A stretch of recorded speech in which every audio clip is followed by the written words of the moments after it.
Nazim field marshal Saeed Asim Munir चयो आहे त मोरकाए हक़ में भारत खे तारीख़ी सबक़ सेखारे छॾियो। पाक फौज दुश्मन खे शिकस्त ॾेई क़ौम जे एतमाद खे वधीक मुस्तहकम कयो। पाकिस्तान मल्टी डोमेन वार सलाहियतुनि जो भरपूर मुज़ाहिरो कयो। एबटाबाद में काकोल अकेडमी जे पासिंग आउट परेड खे ख़िताब कंदे आर्मी चीफ चयो आहे त पाकिस्तान भारत जा राफेल जहाज़ कराया। यकीन ॾियारे थो त पाक सरज़मीन जो हिकु इंच बि दुश्मन जे हवाले थियण न ॾींदासीं। ॿीहर अगराई कई वई त भारत जे अंदाज़े खां वधीक सख़्त जवाब ॾिनो वेंदो। फील्ड मार्शल वधीक चयो आहे त भारत पाकिस्तान मथां बेबुनियाद इल्ज़ाम लॻाया। भारत जे हुक्मरान जमायत ज़ाती मक़सदनि लाइ दहशतगर्दी खे सियासी रंग ॾिनो।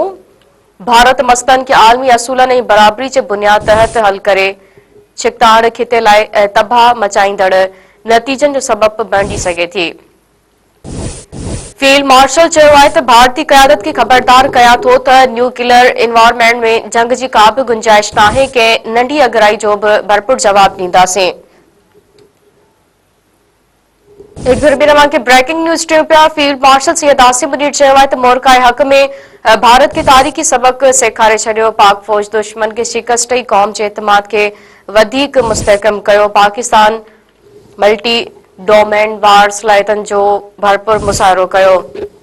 एबटाबाद में काकोल अकेडमी जे पासिंग आउट परेड खे ख़िताब कंदे आर्मी चीफ चयो आहे त पाकिस्तान भारत जा राफेल जहाज़ किराया। यकीन ॾियारियां थो त पाक सरज़मीन जो हिकु इंच बि दुश्मन जे हवाले थियण न ॾींदासीं। ॿीहर अगराई कई वई त भारत जे अंदाज़े खां वधीक सख़्त जवाब ॾिनो वेंदो। फील्ड मार्शल वधीक चयो आहे त भारत पाकिस्तान मथां बेबुनियाद इल्ज़ाम लॻाया। भारत जे हुक्मरान जमायत ज़ाती मक़सदनि लाइ दहशतगर्दी खे सियासी रंग ॾिनो। भारत मसइलनि खे आलमी असूलनि ऐं बराबरी जे बुनियाद तहत हल करे छिकताण खिते लाइ तबाही मचाईंदड़ नतीजनि जो सबब बणिजी सघे थी। फील्ड मार्शल चयो आहे त भारतीय क़यादत खे ख़बरदार कयां थो त न्यूक्लियर इन्वायरमेंट में जंग जी का बि गुंजाइश नाहे। कंहिं नंढी अगराई जो बि भरपूर जवाब ॾींदासीं।